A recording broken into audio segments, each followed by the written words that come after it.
Hello दोस्तों, आप सभी लोगों को आपके अपने यूट्यूब चैनल में आप सभी का स्वागत है। जैसा कि आप सभी लोग देख रहे हैं कि प्रेमचंद जी का जीवन परिचय बताने जा रहे हैं। चलो पहले हम संक्षिप्त में बताते हैं। इनका नाम प्रेमचंद जी था।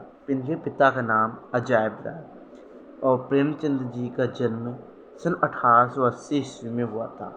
जन्म स्थान लमही, वाराणसी, उत्तर प्रदेश में हुआ था। इन्होंने अपनी प्रारंभिक शिक्षा वाराणसी से प्राप्त की थी। इनका संपादन मर्यादा, माधुरी, जागरण, हंस था और इनकी लेखन विधा उपन्यास, कहानी, नाटक और इनकी भाषा शैली सजीव, व्यावहारिक और प्रवाहमयी। प्रमुख रचनाएं: गमन, गोदान, कर्मभूमि, प्रेमाश्रम, सेवा सदन, उपन्यास, कफन, कहानी, रूठी रानी, नाटक और इनका निधन सन 1936 ईस्वी में। साहित्य में स्थान: एक श्रेष्ठ कहानीकार और उपन्यास सम्राट के रूप में। ये हम आप सभी लोगों को ये संक्षिप्त परिचय हमने बता दिया। अब विस्तार परिचय में इसे कैसे लिखेंगे, मतलब संक्षिप्त परिचय इसलिए दिया है कि अगर आप ये याद कर लेंगे तो आपको पूरा ये लिखने में बहुत आसानी होगी। जैसे कि इनके पिता का नाम अजायब राय था, तो आप सभी लोग लिख सकते हैं कि प्रेमचंद जी के पिता का नाम अजायब राय था और इनका जन्म सन 1880 ईस्वी में लमही, वाराणसी, उत्तर प्रदेश में हुआ था। अगर आप ये याद कर लेते हैं तो ये इतना आपको रटना नहीं पड़ेगा। चलो हम विस्तार में भी आप सभी लोगों को बता देते हैं। उपन्यास: सम्राट प्रेमचंद्र का जन्म वाराणसी के निकट लमही ग्राम में कायस्थ परिवार में सन 1880 में हुआ था।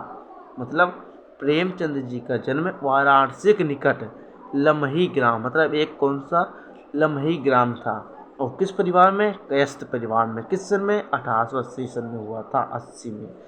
इनके पिता का नाम श्री अजायब राय और माता का नाम आनंदी देवी थी।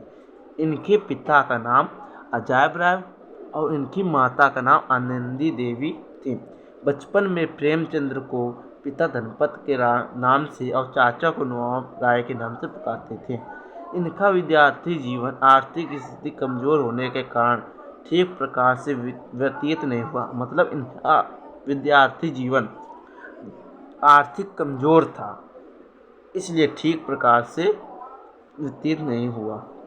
हाई स्कूल परीक्षा उत्तीर्ण करने के बाद इन्होंने हाई स्कूल परीक्षा उत्तीर्ण का मतलब पास होने के बाद इंटरमीडिएट परीक्षा में पहली बार असफल हो जाने के कारण इनका विद्यार्थी जीवन यहीं पर समाप्त हो गया। मतलब इंटरमीडिएट परीक्षा मतलब इंटर क्लास 12th में, मतलब इंटरमीडिएट परीक्षा को कहते हैं क्लास 12th, या आप कह सकते हैं इंटर में ये पहली बार असफल हो गए थे।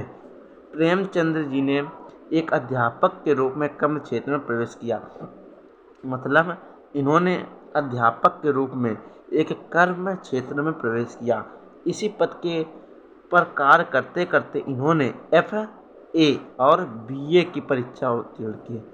इन्होंने पहले अध्यापक के रूप में कर्म क्षेत्र में प्रवेश किया, फिर इसी पद पर कार्य करते करते मतलब अध्यापक के पद पर कार्य करते करते इन्होंने FA और BA की परीक्षा उत्तीर्ण की। प्रेमचंद्र जी कुछ समय तक शिक्षा विभाग में सब डिप्टी इंस्पेक्टर भी रहे। प्रेमचंद्र जी शिक्षा विभाग में सब डिप्टी इंस्पेक्टर भी रहे थे, किंतु देश प्रेमी होने के कारण इस सरकारी पद की अधिक समय तक शोभा नहीं बढ़ा सके। मतलब देश प्रेमी होने के कारण इस सरकारी पद की अधिक तक शोभा नहीं बढ़ा सके। इनके 2 विवाह हुए थे। प्रेमचंद जी के 2 विवाह हुए थे।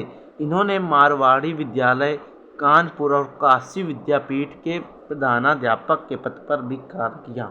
इन्होंने कहाँ कार्य किया?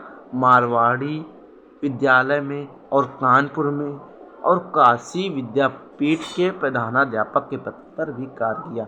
ये इन विद्यालयों के प्रधानाध्यापक थे। यहाँ से त्याग पत्र देकर स्वतंत्र रूप से साहित्य लेखन प्रवेश किया। मतलब कि इन विद्यालयों से त्याग देकर लेखन विधा मतलब हिंदी में प्रवेश किया। इन्होंने मर्यादा, माधुरी, जागरण, हंस आदि पत्रिकाओं का संपादन किया। मतलब कि इन्होंने मर्यादा, माधुरी, जागरण और हंस आदि पत्रिकाओं का संपादन किया, मतलब कि निर्माण किया। और इनका निधन 8 अक्टूबर 1936 को प्रेमचंद्र जी का निधन हो गया था। कब इनका निधन हुआ था? 8 अक्टूबर 1936 जी को प्रेमचंद्र जी का निधन हुआ था।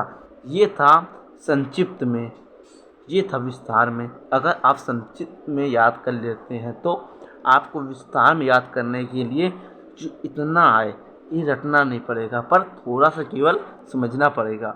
ये शुरुआत से आप यहाँ तक था। इसे इनका जन्म और इनके पिता का क्या नाम था, इनकी माता का क्या नाम था, बस आप अगर थोड़ा सा इसे पढ़ लेते हैं और इसको बिल्कुल रट लेते हैं तो आपको इसे लिखने में आसानी रहेगी। बहुत ही आसान तरीका है, इसीलिए इस संक्षिप्त में दिया और ये विस्तृत में दिया। आप बोर्ड परीक्षा में ऐसे नहीं लिख सकेंगे कि मतलब कि हम बताएंगे इतना सा आप लिख दो, तो ऐसे नंबर नहीं मिलेंगे। जब आप इतना पूरा लिखेंगे जब आपको बढ़िया नंबर मिलेंगे। और मजे ज़्यादा से ज़्यादा लिखने का प्रयास करेंगे। अगर वीडियो अच्छी लगी हो तो प्लीज़ चैनल को सब्सक्राइब करें और लाइक करें। ऐसी वीडियो पाने के लिए हम सभी लोगों को और इससे पहले हम एक पार्ट पढ़ा चुके हैं प्रताप नारायण मिश्र जी का। आप चाहे तो वो देख सकते हैं। ये क्लास 9th की हिंदी पाठ्य पुस्तक है, इस हिंदी की बुक है। अगर वीडियो अच्छी लगी हो तो चैनल को सब्सक्राइब करें। धन्यवाद।